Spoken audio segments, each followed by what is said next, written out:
Bine v-am găsit, dragii mei, din Zodia Săgetător, oriunde v-ați afla. Bine ați venit tuturor pe canalul meu Tarot Flori de Loto. Eu sunt Nina și mă bucur să vă am alături, atât pe dragii mei abonați, cum de asemenea chiar și pe cei care poate sunteți pentru prima oară aici pe canal. Trebuie ca de obicei să vă aduc mii de mulțumiri tuturor celor care au lăsat comentarii, care au dat like, care sunt prezenți de fiecare dată la fiecare lectură pe care eu o public. Mii de mulțumiri, mii de binecuvântări și multă energie pozitivă vă doresc. Azi voi face o lectură generală, fără limită de timp. Asta ce înseamnă? Înseamnă că o puteți viziona oricând doriți sau când apare în viața voastră. Dacă a apărut în viața voastră, nu este întâmplător, nu este o coincidență, coincidențele în tarot nu există și atunci, cu siguranță, un mesaj important este și pentru voi.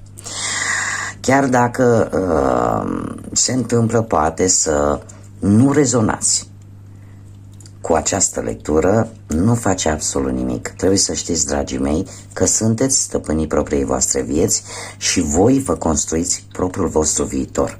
Așa că luați decât informațiile care rezonează cu voi, iar restul lăsați-le să zboare în univers, pentru că sigur sunt pentru alte persoane din Zodia Săgetător. Desigur, această lectură o puteți completa vizionând celelalte zodii care pot reprezenta pentru voi poate ascendentul, Luna, Venus sau oricare altă planetă din cartea voastră astrală. Așa că, dragilor, haideți să începem și să vedem, am ales aceste cărți astrologice și să vedem cu ce energie vin planetele.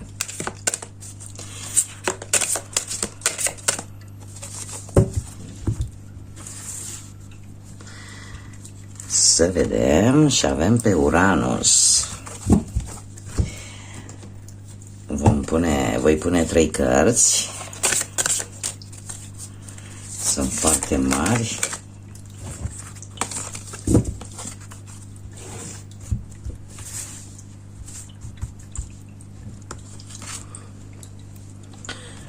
Și avem a 7-a casă. Și încă o carte. Să vedem.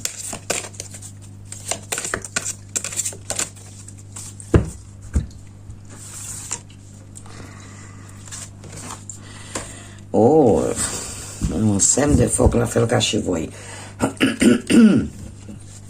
Un semn de foc la fel ca și voi.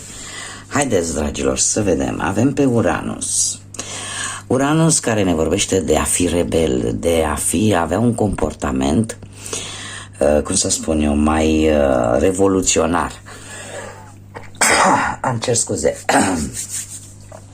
Avea un comportament mai revoluționar și mai ales în ceea ce privește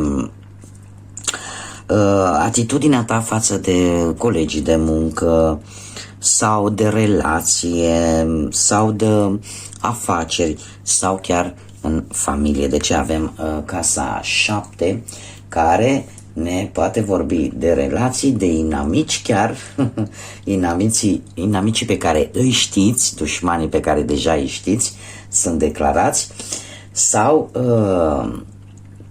în cazul în care poate nu aveți pe nimeni, sunt mai șanse să vină cineva în viața voastră, care poate să aibă legătură cu zodia Leu, de ce nu? Cert este că Leul vine cu o energie foarte extravagantă, foarte dramatică, foarte mândră și foarte pasională.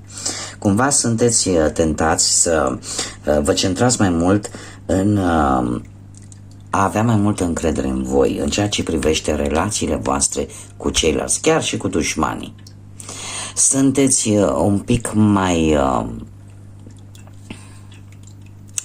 cum să spun eu, încerci să te eliberezi de anumite restricții. Încerci să probezi ceva nou. Încerci poate să te desprinzi de vechile relații. Îmi cer mii de scuze, am vorbit foarte mult și gâtul deja se resimte. Mii de scuze, dragilor. Încerci cumva să îți dai seama ceea ce nu corespunde și ceea ce tu de fapt vrei să lași în urmă. Uranos te îndeamnă poate să faci ceva ce în mod normal pentru tine, dragă săgetătorule, nu este ceva nou, pentru că tu ești o zodie foarte curioasă, o zodie foarte entuziastă, cu o sete de aventură și de cunoaștere, care de multe ori lasă impresia că poate totul este bine, chiar dacă aveți acea putere de convingere, dar voi, în sinea voastră, aveți un Uranos. Nu vă place să trăiți într-o rutină, nu vă plac regulile impuse. Câteodată puteți fi chiar impulsivi și atunci când pur și simplu nu aveți chef să ascultați pe cineva, nu prea lăsați dreptul la replică, pur și simplu. Așa că, ce văd eu aici? Văd că e posibil ca unii dintre voi să se desprindă de anumite relații, poate de familie, de amiciție, de afaceri, de ce nu, de anumiți asociați și să luați un comportament un pic, să împrumutați, ca să zic așa, un pic comportamentul leului și să vă centrați foarte mult să dați foarte mult importanță în încrederea în tine însuți. E ca și cum vreau să-mi iau puterea înapoi. Haideți să vedem ce ne spun și zânele, ce mesaj au pentru voi, dragilor. Un mesaj pentru zodia Săgetător. Un mesaj te rog pentru zodia Săgetător.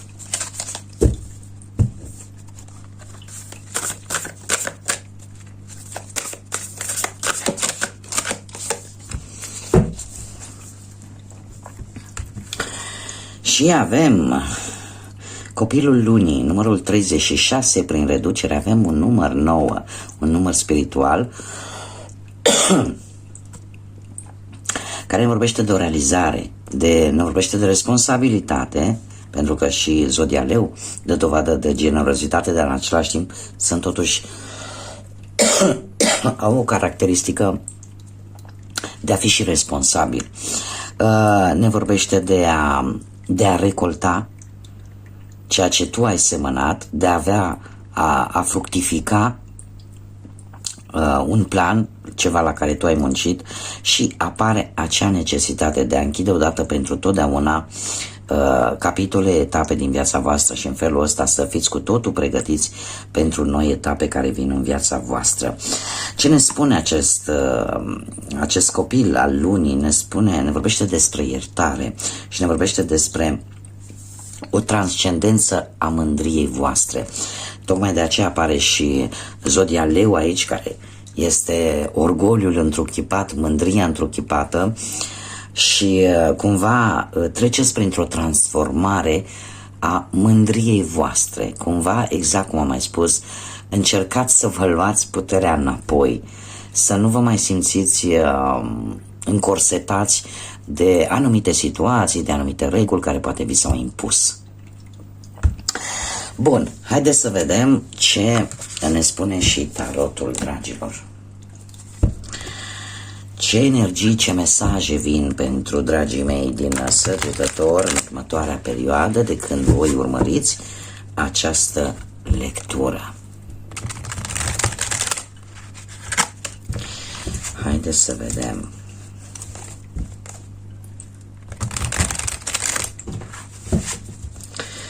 Și să vedem ce vine pentru dragii de voi. Și avem pusnicul, avem forța, avem carul, nu cred, avem un 9 de monede, un 7 de spade, un 4 de bâte, un 6 de monede, un 10 de monede, un 6 de spade și un rege de cupe. Dragilor, se repetă cifra 6. Cifra 6, da. O avem de 2 ori. Despre ce ne vorbește? 6 este numărul armoniei, dar în același timp este și numărul distrugerii. încă sunteți unii dintre voi, simțiți acea nevoie de a distruge ceva nefolositor pentru a construi ceva nou. Simțiți poate acea nevoie de a fi echilibrați, acea nevoie de a comunica și acea nevoie de a vă vindeca de anumite lucruri din trecut, acea nevoie de a coopera poate cu alte persoane, de a fi generoși și în același timp acea nevoie de spiritualitate. Situația actuală avem pusnicul. Pusnicul cu zodia Fecioară, poate vă spune ceva, care ne vorbește de, cum să spun eu, de multe ori ne vorbește de acea necesitate de a sta singur un timp, acea necesitate de a filtra foarte bine anumite informații, anumite, cum să spun eu, de a încerca să, nu știu, să fugi de zgomot, să fugi de gălăgie, să te reechilibrezi pe tine. Poate că ești în căutarea unei soluții la o problemă, la o situație și o cauți pentru că în ceva din trecutul tău ai senzația cumva că răspunsul la întrebările care ți le pui, la situațiile în care te afli, se află într-o experiență din trecut și cumva simți nevoia de a medita, de a căuta răspunsul la o anumită întrebare și care are legătură cumva cu trecutul tău. Ce ți se poate opune? Și este foarte curios pentru că avem, se repetă iar zodia Leu și avem forța. E posibil ca să nu, în momentul în care intri într-o meditație, în momentul în care intri într-o introspecție a sinelui, să vezi tu pe tine, să te cunoști tu pe tine, cumva forța care vine cu puterea cuvântului, cu puterea interioară, cu puterea de convingere, cu acel entuziasm de a reuși lucruri, nefolosind puterea fizică, folosind poate puterea mentală, nu sunt tocmai la capacitate maximă. Da? Deci cumva poate ești într-o situație în care cât de mult ți-ai dori poate să fugi de zgomot, să fugi de aglomerație, totuși încă trebuie să-ți folosești toate aceste lucruri, aș zice eu, un pic în detrimentul propriei tale liniști. E ceva aici care te obligă, pur și simplu te obligă să, cum să spun eu, exact opusul a ceea ce tu îți dorești. Haideți să vedem mai întâi la ce te gândești. La ce poți să te gândești? La un 7 de spade, dragilor. Te gândești la o trădare. Există ceva acolo care încă te macină. Te gândești poate la minciuni, la înșelăciune, te gândești și meditezi și parcă nu ești dispusă să plătești un preț pentru ceva, nu știu, pentru o situație în care ai avut poate o confruntare. Cumva pentru o persoană în care tu în acest moment nu mai poți avea încredere, pentru că ți-a înșelat încrederea. E posibil să te gândești că încrederea în acest moment, cel puțin pentru tine, este crucială, mai ales în viața amoroasă. Chiar dacă poate te gândești să mai aștepți. Sunt lucruri care nu s-au spus. Sunt lucruri care așteptarea nu știu dacă va rezolva problema, e posibil să facă chiar mai rău. Cum de asemenea ne mai poate vorbi acest 7 de spade, mai ales pentru cei care sunteți singuri în acest moment, că cineva este interesat de tine. Așa că poate, nu știu dacă zodia Vărsător vă spune ceva, Dar poate ar trebui să-i acorzi un pic de atenție și să vezi despre ce este vorba. Da? Ce este ascuns și nu știi? Un 4 de bâte. Dragilor, încă nu știi, dar acest 4 de bâte ne vorbește de o stabilitate, de o celebrare. Mai ales dacă ai trecut în ultima perioadă prin momente foarte grele, va veni un timp în care te vei bucura. Va veni un timp în care va veni soare și pe strada ta. Pentru unii chiar ne poate vorbi de o căsătorie, ne poate vorbi de o logodnă, ne poate vorbi de o grămadă de lucruri pozitive care vin în viața voastră și pe care tu nu le știi. Haideți să vedem ce s-a întâmplat într-un trecut apropiat. Într-un trecut apropiat avem carul, semnul racului. Se pare că ai fost foarte, foarte decis. Ai fost, nu știu, poate erai... Unii dintre voi sunteți genul de persoane care în permanență vă mutați așa, faceți călătorii și nu e nimic nou sub soare, pentru că voi în general sunteți aventurierii zodiacului, vă place foarte mult să călătoriți, să cunoașteți lucruri noi, locuri noi. Și cumva, într-un trecut nu foarte îndepărtat, se pare că poate ați schimbat sau ați cumpărat, poate, un obiect de transport sau ați fost într-o situație în care cumva situația a fost atât de serioasă care a necesitat foarte mult atenția ta. Și asta din cauza unei vești foarte rapide și care te-a luat așa pe neașteptate, în care tu posibil să te cam fi grăbit un pic, mai ales dacă vorbim de relație, să te fi grăbit un pic și poate să fi cerut niște lucruri pentru care probabil că ar mai fi trebuit să aștepți.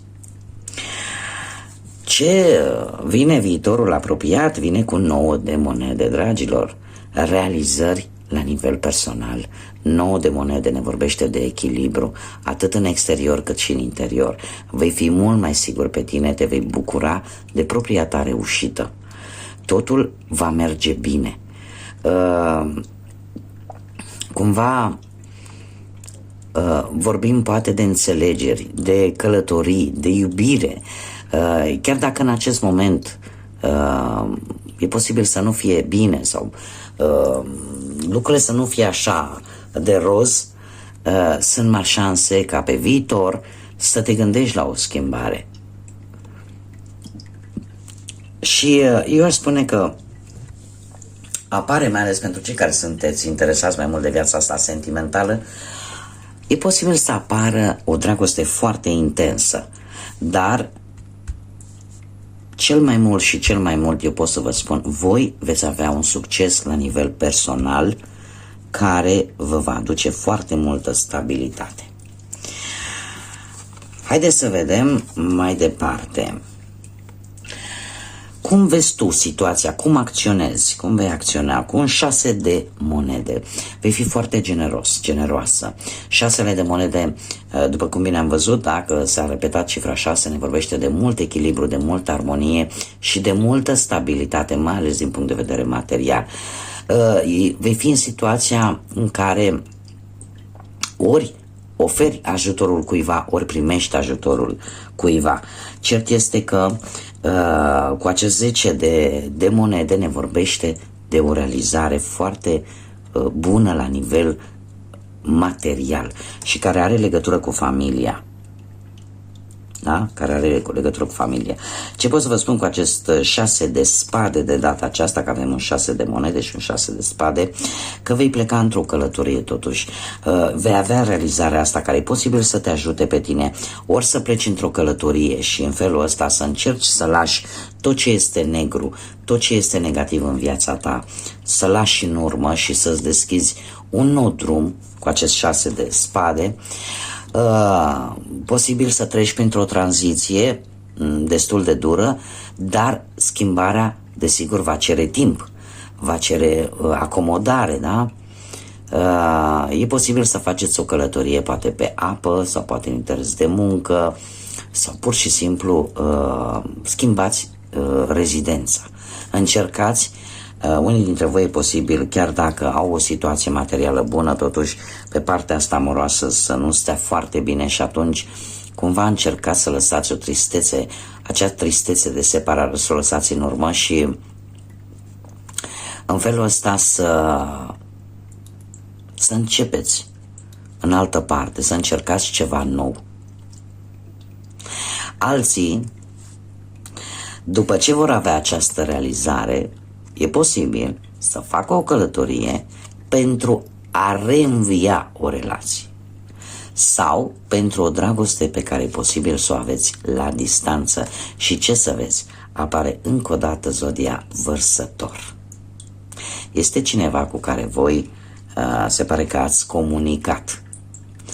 Cei singuri poate vor lăsa toată rutina și vor căuta iubirea în alte locuri sau folosind alte metode. Care ar fi concluzia acestei lecturi, dragilor? Din Săgetător avem un rege de cupe, zodiile de apă, rac, pești sau scorpion. E posibil să fie cineva foarte, cum să spun eu, un pic mai în vârstă decât voi, posibil, și o persoană care calmă, o persoană care gândește lucrurile cu măsură, cu înțelegere și care încearcă pe cât poate să rezolve o anumită situație de stres. Sau poate să fie o persoană care să aibă sentimente și emoții sincere vis-a-vis de voi, iar de asemenea ne mai poate vorbi de cineva care din punct de vedere sentimental să-ți ofere acea înțelegere și acea iubire pe care tu o cauți și să aibă așa un mod de a te asculta foarte blând. Dacă nu vorbim de o persoană, putem vorbi de voi și cumva se pare că veți fi mult mai toleranți, mult mai diplomați în a rezolva anumite conflicte și în același timp veți fi, veți avea acea tărie de caracter să vă mențineți calmul în situații de stres. Haideți să vedem ce mesaj ne dă și Universul. Ce mesaj vine pentru dragii mei din Săgetător? Un mesaj, te rog.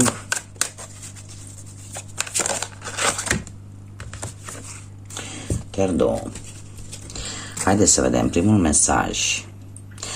Dacă ți se întâmplă să vezi în mod constant anumite numere sau cuvinte, este un semn că deja ești sprijinit, îngrijit și protejat de către divinitate și de către univers. Lucruri frumoase sunt pe cale să se întâmple în viața ta. Și al doilea mesaj, desigur, e posibil să faci greșeli, dar cea mai mare dintre ele este să nu încerci. Nu ai nimic de pierdut. Tot ceea ce tu gândești și lucrurile care te-ai gândit pentru o lungă perioadă de timp, dorințele pe care le-ai avut, luptă pentru ele. Mai bine să spui ups decât să spui dar dacă aș fi încercat. Noi suntem aici să-ți oferim sprijinul și suportul nostru. Nu am cuvinte, nici nu știu ce aș putea să mai adaug la aceste mesaje atât de clare. Pot decât să vă spun că vă doresc să aveți mult curaj, vă doresc să aveți multă liniște sufletească, să găsiți ceea ce voi căutați și în special să aveți parte de multă energie pozitivă. Până data viitoare când ne vom revedea, să fiți iubiți, dragilor!